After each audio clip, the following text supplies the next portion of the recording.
pressure switch on the left side with the wire. Comes in a separate bag.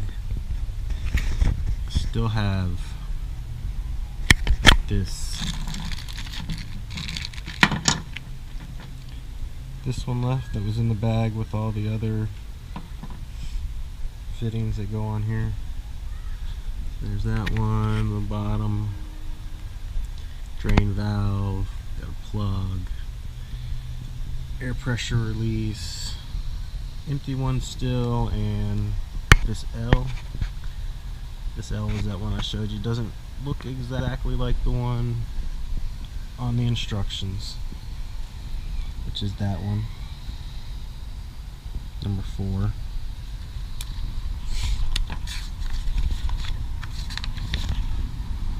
This is number 4, but I didn't get anything that looked like that. Mine was an L. Alright, so we got the compressor mounted to the battery tray. So those 4 bolts.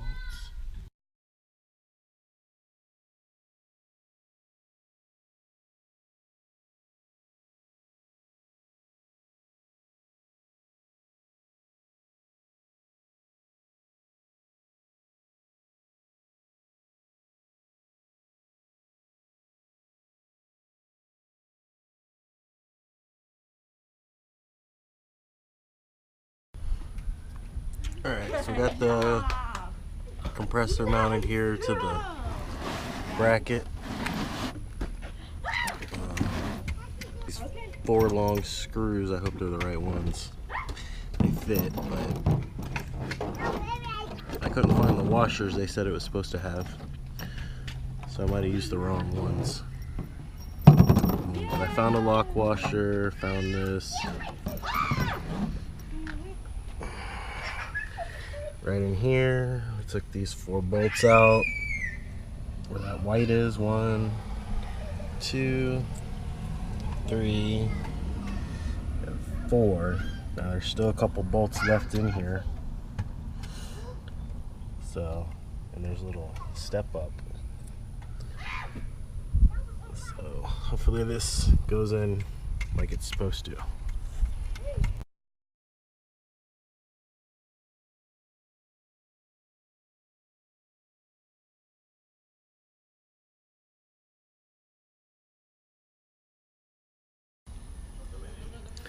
Alright, finally got the compressor in. It's a little bit of a pain in the ass because got 1 bolt under there. Sorry, coming around the wrong side, but 1 bolt down there. 1 bolt down there. And then 1 bolt there. Those are the easy ones to get to on this side. So I got my air line there. Looks like there's plenty of room to run it right down there. Mount my relay over here somewhere, and then figure out what we need to do to get the rest. But there's the compressor hidden in there. So some of the wiring we have here, we have the main power wire. This goes up to the relay, which I have right here. Still need to mount this on the wall, or on the inner side wall. There's a ground wire, which is this wire here. I took that around here and went straight down and bolted it to an existing ground wire that was already on the frame. The other black wire there is the ground for the relay, which is right here. Got the wires here that we've already went through. This one comes down here. Ran it through here to keep it with this other wiring. Make sure nothing was hot. Then it runs straight down. You can kind of see it there in the middle, just hanging out everywhere. That goes down to the pressure switch and then comes up. It actually turns right here, goes back into this snake tubing, and connects to the relay. The power wire is run in through here, connects to this pin over here, and then your main power runs back over there. There's my inline fuse. I put it on this side because I had enough stuff over by the battery. And then that wire runs across the back top, comes over, and it's sitting in one of the terminals for the battery. There's 3 different terminals up here. Let me see if I can get this off. So,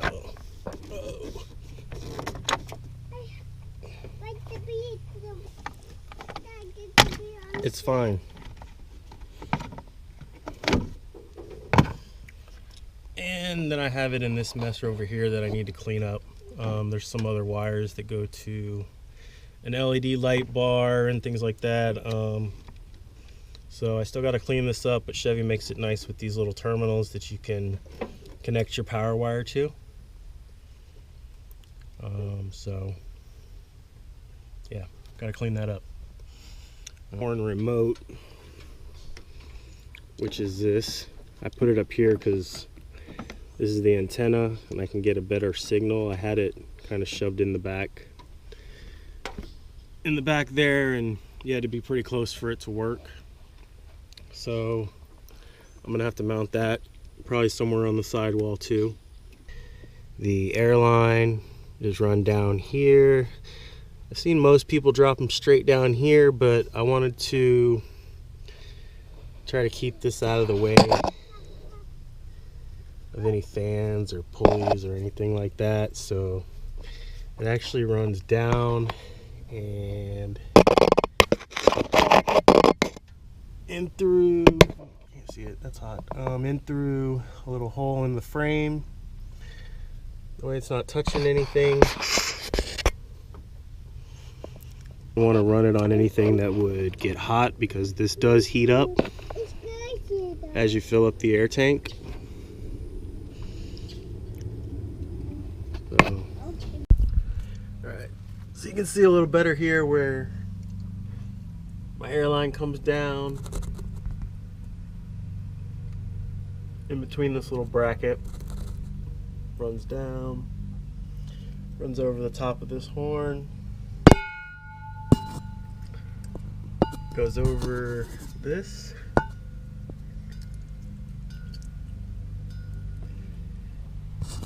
and connects into the air tank.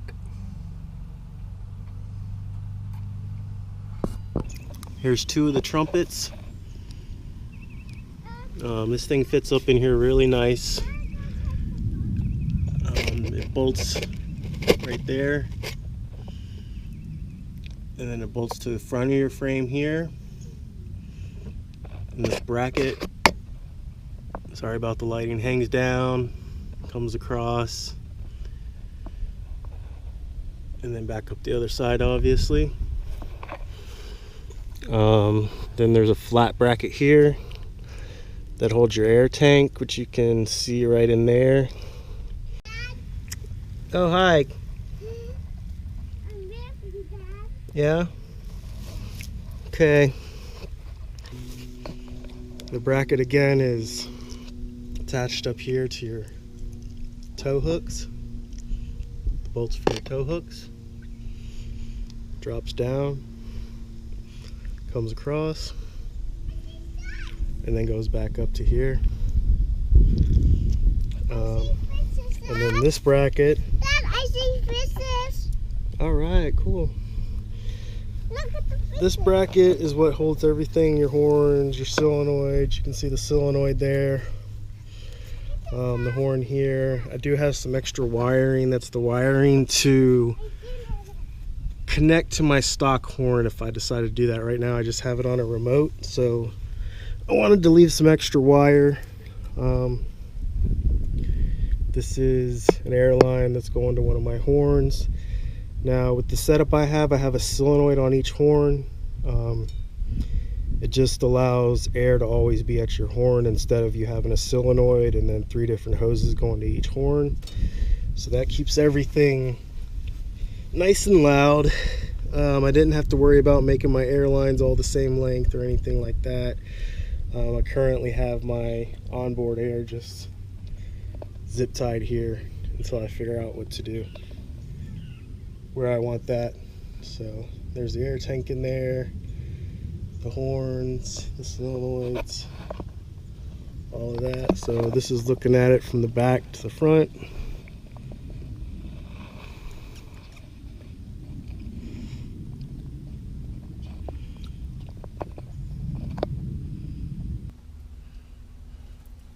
This is the onboard air. Just temporarily mounted it right here.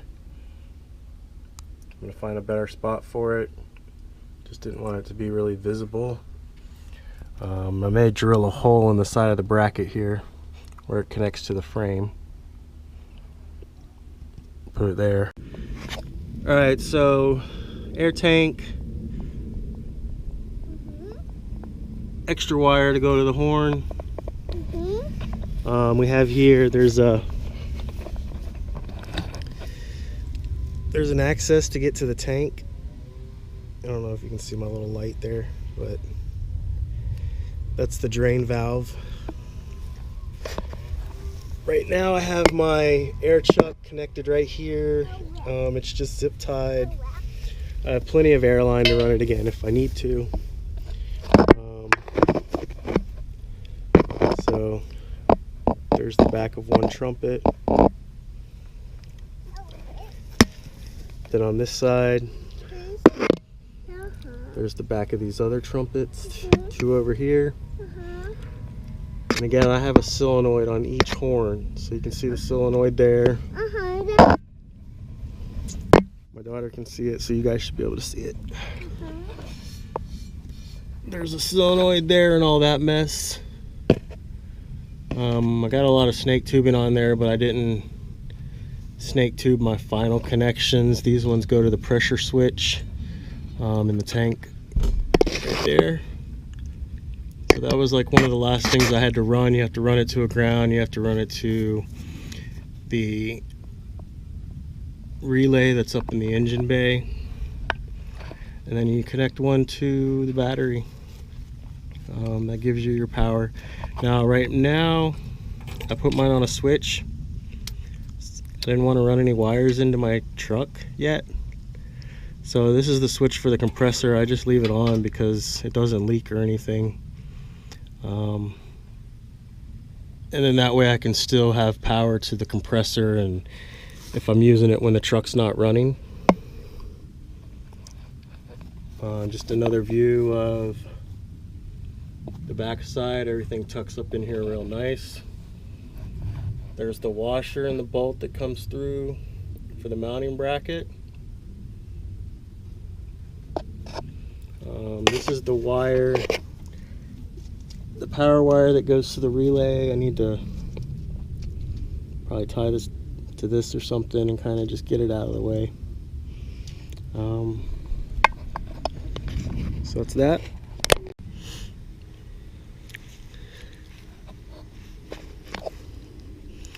Just checking out the final install on this 2017 Chevy Silverado 1500 LT Z71 package.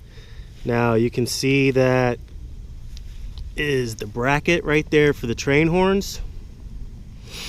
The only reason you can see that is because I took off the lower valence. If you look real close, you can see the train horn. The trumpet is right here.